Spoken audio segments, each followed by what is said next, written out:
Welcome back नाज़रीन। वक्फे से पहले हम बात कर रहे थे कि जिन्नों के वजूद के हवाले से, और इस्लामी टच भी डॉक्टर साहब ने दिया इसमें, और कहीं उन्होंने साइंसी वजूद भी इसका साबित किया।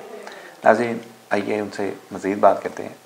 अच्छा डॉक्टर साहब, जैसे जिन इंसान में वसवसे डालते हैं, क्या ऐसे कोई इंसान भी होते हैं जो जिन्नों को बहका सकते हैं? अगर जिन्नात नेक हैं, अच्छा, तो फिर इंसान भी शायद उन्हें भटका सकते हैं, क्योंकि इंसानों में भी मुख्तलिफ लोग हैं। हमने देखा कि बाज़ का जैसे आजकल सैटनिस्ट बने हुए हैं, शैतान परस्त लोग बने हुए हैं। हाँ। और हमने इल्युमिनाई को देखा कि उनमें से कुछ ग्रुप शैतान की पूजा करते हैं। ठीक है। तो वो ऐसे इंसान शैतानों को भी वरगला सकते हैं। जब आपके पुजारी तैयार हों, जब आपके आगे सर झुकाने वाले तैयार हों, तो अंदर का फिरौन जाग ही जाता है। तो ये आपकी बात अगरचा ज़्यादा यही समझा जाता है कि शैतान ही इंसान को वरगलाते हैं, because they have an edge, because they can be, यानी कि इन अ प्लेस जहाँ वो देखे नहीं जा सकते। हाँ, वो आप पे अफेक्ट कर सकते हैं। इंसान को ये प्रिविलेज हासिल नहीं है, लेकिन इंसान को एक और प्रिविलेज हासिल है, और वो है इल्म का। अच्छा, इस इल्म की वजह से फिर वो काबू कर सकते हैं जिन्नों को। ठीक है। और इसकी बड़ी जो है ना वो मिसाल है हज़रत सुलेमान का सूरह सबा में। सूरह सबा में जब हज़रत सुलेमान अपने दरबार में वो हुदहुद लेट आता है, तो वो हुदहुद से पूछते हैं कि तुम लेट क्यों आए हो? तो वो कहता है कि मैं देर से इसलिए आया कि मैं एक ऐसी ममलकत से गुजरा जहाँ एक औरत हुक्मरानी कर रही है, सबा, बल्कीस। तो वो बड़ी अजीब बात है कि वो लोग खुदा की इबादत नहीं करते। अच्छा, अब हज़रत सुलेमान के जहन में आया कि मैं इस कौम को मुसलमान क्यों ना करूं। अब उसके लिए उन्होंने दो तरीके इख्तियार किए। एक, उनको लेटर लिख के थ्रेट किया, ठीक है, और दूसरी तरफ से उसको कहा, मजबूर किया कि वो आए, क्योंकि हज़रत सुलेमान की शहनशाही और बादशाहत बहुत बड़ी थी। तो ऐसे जैसे अमेरिका एक किसी छोटे से मुल्क को डरा दे, तो उसका प्राइम मिनिस्टर कहता है यार भागो जाके बात तो सुनो। तो वो बल्कीस भी, उसने मशवरा किया और उसने कहा कि ये तो बड़ा मसला हो जाएगा, तो उससे कहते हैं आप फ़ौरन जाएं। अब उससे पहले वो अपने दरबार में कहते हैं, जब पता चल जाता है उन्हें कि बल्कीस आ रही है, तो वो क्या करते हैं कि वो कहते हैं कि वहाँ उसका जो तख्त है बहुत मशहूर था, मैं चाहता हूँ वो इतनी फैसिनेट हो कि वो खुदा पे यकीन ले आए। तो फिर वो पूछते हैं कि तुम में से कौन उसका तख्त ला सकता है? तो उस वक्त एक जिन बोलता है कि आपका ये जो दरबार है ये जब तक बर्खास्त होगा मैं उससे पहले ले आता हूँ। ठीक है। तो उसमें लेकिन कुरान में मौजूद है कि एक साहिब इल्म बोला कि मैं आँख झपकने में उसका तख्त यहाँ से ले आऊँगा, और वो जब ले आया तो हज़रत सुलेमान ने अल्लाह का शुक्र अदा किया। नहीं, वो उस बंदे ने, नेक जो बंदा था, उसने जिन्नों के जरिए मंगवाया होगा? हाँ। अपने इल्म के जरिए उसे साहिब इल्म कहा गया, और उसने अपने इल्म के जरिए। अब देखें, मैं मिसाल देता हूँ, क्योंकि हम यूजुअली जब तक वो चीज़ों को कोई लॉजिक ना आए तो जहन में रहता है। देखिए, हमने देखा हुआ है कि spooky action in the quantum world, ठीक है, हम जानते हैं कि उसमें अगर एक पार्टिकल की हम स्पिन बदलें तो दूसरा पार्टिकल की स्पिन बदल जाती है। एंड आजकल इस पर बहुत ज़्यादा काम हो रहा है कि एक चीज़ के अगर हम उसी तरह के मिलते जुलते उसमें से नेगेटिव दूसरे एलिमेंट चले जाएं, सारे पार्टिकल्स, अगर उसकी डिटेल्स हमारे पास हो, अगर उसकी सारी इन्फॉर्मेशन है, तो हम उसे एक लम्हे से पहले कायनात के किसी हिस्से में भी पैदा कर सकते हैं और वहाँ से वो ख़त्म हो जाएगा। अच्छा, इसको टेली ट्रांसपोर्टेशन भी कहा जा रहा है, दूर से चीज़ों को लेके जाना, और इंटेगलमेंट, इन पार्टिकल्स की इंटेगलमेंट के लिए ये काम होता है। सर, तो साइंटिफिकली दिस इज़ पॉसिबल कि अगर आपके पास इंफॉर्मेशन हैं। अब साहिब इल्म क्या है? इल्म क्या है जिसके पास इंफॉर्मेशन है? नहीं डॉक्टर साहब, देखें, वो तो पार्टिकल्स की शक्ल में गया है ना, तो ये भी पार्टिकल की शक्ल में गया होगा मे बी। हमें ये तो नहीं कहा गया कि वो उठा के आ गया पूरे का।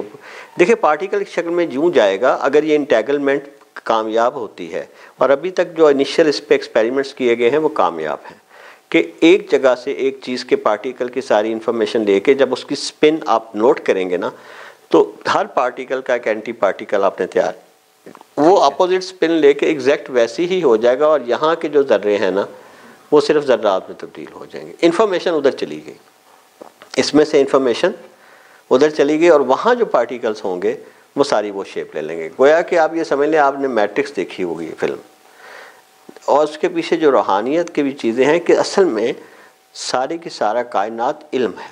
ठीक है। और आप और मैं, हम दरअसल हमारे अंदर जो सेल हर चीज़ है ये एक इल्म है। और अगर इस इल्म को पाया जाए तो आप ये सारी दुनिया सिर्फ इल्म से बनती। जिसे हमने लास्ट टाइम जिक्र किया था तसव्वुफ में, प्लेटो ने क्या कहा था कि कॉन्सेप्चुअल फॉर्म जो है वो मैथमेटिकल फॉर्म में ढलती है। मैथमेटिकल क्या है? साइंटिफिक इल्म है। और वो मैथमेटिकल फॉर्म बाद में आपके सामने जिसाम में ढलती है। तो हुक्म खुदा पहले आदाद में साइंटिफिक नॉलेज, क्योंकि वो साइंटिफिक नॉलेज में मैथमेटिक वो चीज़ है जो एग्जैक्ट हर चीज़ को रेप्लिकेट कर देता है। डॉक्टर साहब, इससे तो साबित होता है कि टाइम मशीन का कॉन्सेप्ट ठीक है। फिर टाइम मशीन इस थोड़ा मतलब कि इसमें भी पॉसिबिलिटीज़ हैं, लेकिन टाइम मशीन का मतलब है वक्त में आगे पीछे जाना, यही है ना। इसमें वक्त में आप आगे पीछे नहीं जा रहे हैं। ओके। क्योंकि आपने इंटेगलमेंट की, अगले लम्हे आप वहाँ आ गए। अब अगर आप थोड़ी देर बाद 1 घंटे बाद फिर इंटेगल करेंगे तो वो इंटेगलमेंट यहाँ आ जाएगी, लेकिन वक्त गुजर गया। तो वक्त का गुजरना तो इसमें साबित है। लेकिन अहम बात वो कर रहे थे कि क्या जिन्नात को काबू किया जा सकता है। अब देखिए ना, दूसरी बात ये कि हज़रत सुलेमान को अल्लाह पाक ने जिन्नात पे कब्ज़ा दिया। उनके दरबार में बड़े बड़े जिन भी मौजूद थे। शैतान ने जब ये चाहा तो शैतान को नहीं मिला। शैतान को कहा तुम वर्गलाओ, जो तुम्हारी तरफ आ जाएगा ठीक है, लेकिन मेरे नेक बंदों पे तुम्हारा काबू नहीं होगा।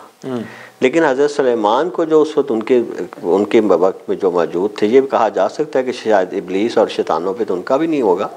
लेकिन इसका मतलब है कि अल्लाह पाक ने इंसान को ये पोजेशन की खूबी दी है कि वो उसको अपने इल्म से अपने अंडर कर ले। तो इल्म वो वाहिद चीज़ है। अगर जिन इंसान से डरते हैं तो उसके इल्म की वजह से, क्योंकि वो इल्म से उसको काबू कर सकते हैं। देखिए बात यह है ना कि आप हर चीज़ के मतलब जब जान जाएं हकीकत, जब आप जान गए तो फिर आपने उसकी कमज़ोरियाँ भी जान ली, मजबूतियाँ भी जान ली, तो फिर आप उसको उन पे हैंडल कर सकते हैं। ठीक है। अच्छा डॉक्टर साहब, एक आम सा क्वेश्चन आता है जहन में, सिंपल से हर बंदा पूछना चाहता है कि ये मौजूद कहाँ होता है? जैसे ये कब्रिस्तान के पास होते हैं? आम ये ख्याल तो यही किया जाता है ना कि कब्रों में ज़्यादा मौजूद होते हैं, उसके इर्द गिर्द होते हैं। ये जितने भी पीर फकीर होते हैं, ये फ़लाँ बंदे को कहते हैं कि अगर तुमने ये करना है तो फ़लाँ चीज़ उधर फेंक के आओ।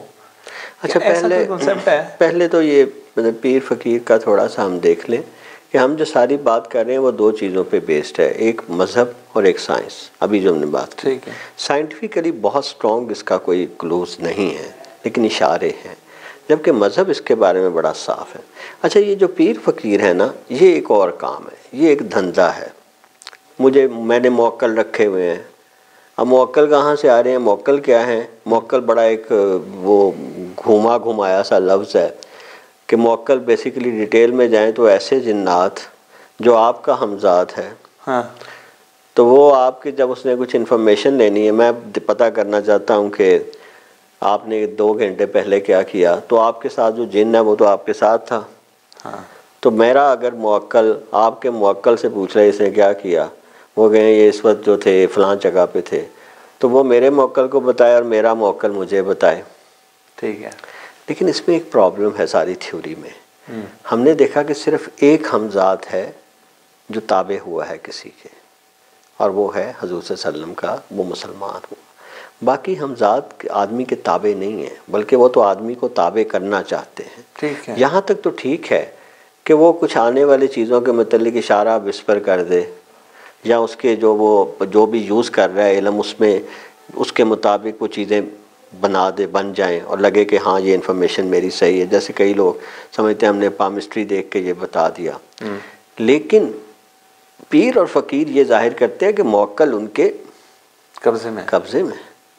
ठीक है ना, लिहाजा ये कब्ज़े का मौक्कल जो है ना, और दूसरे का मौक्कल भी कब्ज़े में है।